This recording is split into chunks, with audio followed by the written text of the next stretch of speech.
Ogqibela manyani ke ngoku. Hayi sana ndidikiwe kunini ndiyizama le nto. Hayi nasistorage noba ndimuncu noba kwenzeka ntoni. Ndikwe iPhone sana mna asana mna. Ndiqhuba rongo. Anyway, ndizoncokola ngesithunywa apha inspired by i-Facebook page. Yho, neebhodizi yawo. Facebook page Makamika Unozinga phaa kuFacebook. Uthatha ngesithunywa and I felt into yoba I relate. And izinto azithethayo zizinto ezingafane zinkqonkqoziswe. Not that zizinto ezingaziwayo, but zizinto ezingafane zinkqonkqoziswe. Most people are misled ngesithunywa.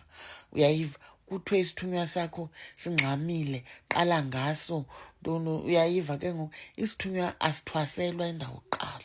Utsho nayo Nozinga. Asithwaselwa isithunywa. Isithunywa ngumoya ozigqabhukelayo kumntu xa sekufika ixesha elifanelekileyo. Uyazigqabhukela laa moya. Futhi isithunywa siphakama kumntu oselulungela uxanduva. So kum ndifilisha into yoba iyamislida into ethi qala ngesithunywa ube ungena-spiritual mentor, ungenamntu ukukhokelayo, uyaunderstand, oza kufundisa into yoba ukuze uhlambuluke uhlale uhlambulukile sebenzisa ntoni. Uyaunderstand. That is why ufumanisa into yoba kukho iicawe ezithile like oomaSt John's kanje apho kuthiwa niyatrona khona. Xa uyotrona uyange uyothwasa. Xa uyotrona uyozila uzolela isithunywa sakho. Uyayiva. Xa uyotrona uyofundiswa iziwasho. Xa uyotrona uyofundiswa intsebenzo. Ukuze esi sithunywa sakho sawukuphakama uze ukwazi unceda abantu. And angekho uze uyazi into ongayaziyo. Ewe isithunywa sihambe sikufundise yaso indlela yokwenza, kodwa uqala ufundiswe ngumntu ezinye izinto. Uyayiva ke ngoku isithunywa siphakama xa sisondele kumntu onaso naye esiphakamisile futhi esisebenzisa ngendlela isithunywa sakhe. Isithunywa siphakami kwindawo engahlambulukanga. Uhlambuluka ke it's cleanliness, as in hygiene. Uclean indawo le kuhlalwa kuyo, kuclean umntu lo uyinkokheli. Uyayiva, kuclean nenhliziyo yakhe. Isithunywa siphakami endaweni apho abantu bahleli nje iinhliziyo ziligaqa because kuvukwa ngezithuko apha kulalwe ngezithuko. Kuhleli nje kunxiliwe, kuselwa isavana kuvukwa ngayo kulalwe ngayo. Uyayiva. Abantu bahleli nje banomvuka. Hayi, ayondawo yesithunywa leyo. Andithi umntu onesithunywa akaseli, but isithunywa siyasifuna isixesha laso. Uyaunderstand. So inzolo mayibe yinto ekhoyo phakathi kweli khaya, kungahleli nje kunomsindo. Idloo nto leyo umntu onesithunywa ayingomntu olala ethaveni, ayingomntu oveske afeyinte ethaveni, ufeyintiswa butywala, utipa ke ukutsho. Ungazazi noba ufike njani kuloo bhuti, uzibhaqa sowusecam kobhuti othile. Awunasithunywa xa unjalo, okanye uyasibulala okanye uyasigxotha isithunywa sakho. Isithunywa siphakama kumntu onentliziyo onentshisekelo yokufuna unceda abantu, yokusebenza ngabantu.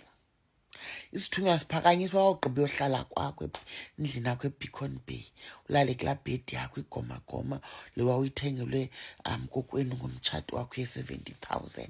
Nasiya isithunywa usitixele kulaa room yakho yokuthandaza, uvula once in 2 months. Asisebenzi kanjalo isithunywa. Isithunywa siphakanyiselwa into yoba masisebenze. Uyayiva. Xa uyotrona utronela into yoba mawulungele ukusebenza.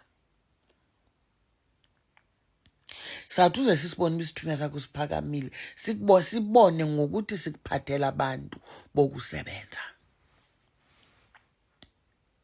So awunawuziphakanyiselwe isithunywa ngumntu onomona okumonelayo. isithunywa usiphakanyiselwa ngumuntu ozamayo othandazisa wena ukuze kulunge kuwe, ukuze nawe uzokhona ukulungisa kwabanye abantu. So isithunywa sinawuze siphakame phansi komuntu oliqola, injongo yakhe kukuthatha imali yakho. Into ezawukwenzeka sizawuphakama laa mzuzu singxolelwa ngamagubu, kodwa ukumka kwakho naso simkile. Yayiva, yijonga indawo onyangwa kuyo, umjonga umuntu okuthembisa ngokukunyanga. Isithunywa siphakame endaweni engcolileyo, nditshilo.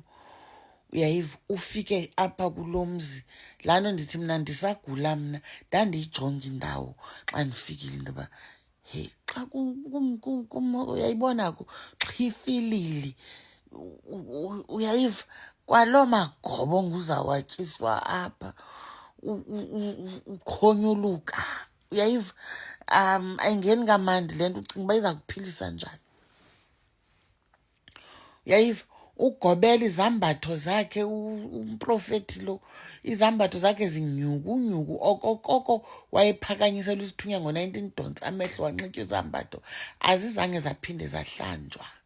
Akufake phantsi kokhapha lakhe linuke lithi qhu ikhwapha lakhe, uthikaziseka ingqondo, umoya wakho ungabikho kule nto yenziwayo, because wow, soze siphakame isithunywa sakho.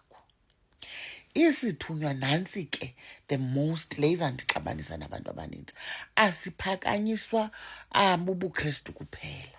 Isithunywa is not all about Christianity and that's the end of it. No, isithunywa sikhona nakwabanye abantu, nomntu ongakholelwayo nakakade. Ukho ndikho nditsho. Umzekelo, mna andikuthandi uphakamisela abantu isithunywa, ngoba umuntu uzawulindela into yoba mandikhwaze uAbraham.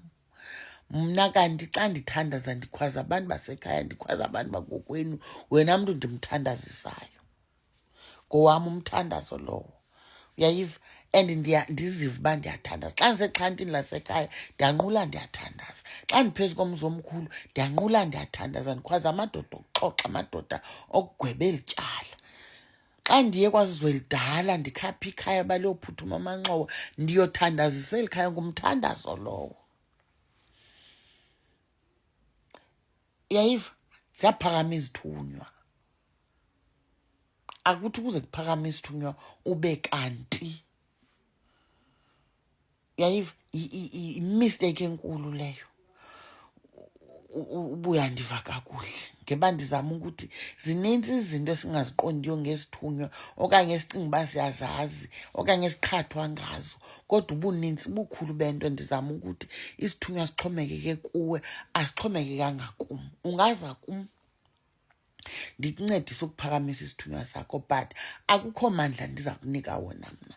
Amandla onawo ngalaa esi sithunywa uzosiphakamisa. Nango amandla, awekho kum. Akho power ndizayitransfera from me. Mna kukukuhlahlela indlela, kukuncedisa isithunywa sakho ndilungise uba ndizawuthini na, mawube ready for sona ukuze sikwazi uphakama. Kwawena mawube ngumntu ofuna ukusebenza. Abantu abanesithunywa ngabantu abangahlaliyo ndawoninye. Esami isithunywa, umzekelo, ewe andingomntu webhafu neentontoni neenkonzo neentoni, but umzekelo ndiseBhayi ngoku, I'm on a crusade xa ndiseBhayi, because andifani naxa ndiphaya esigodlweni ekhaya.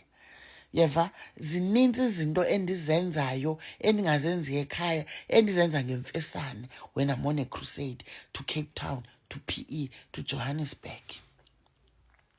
Abanye bethu siyakugulela ukunceda umntu.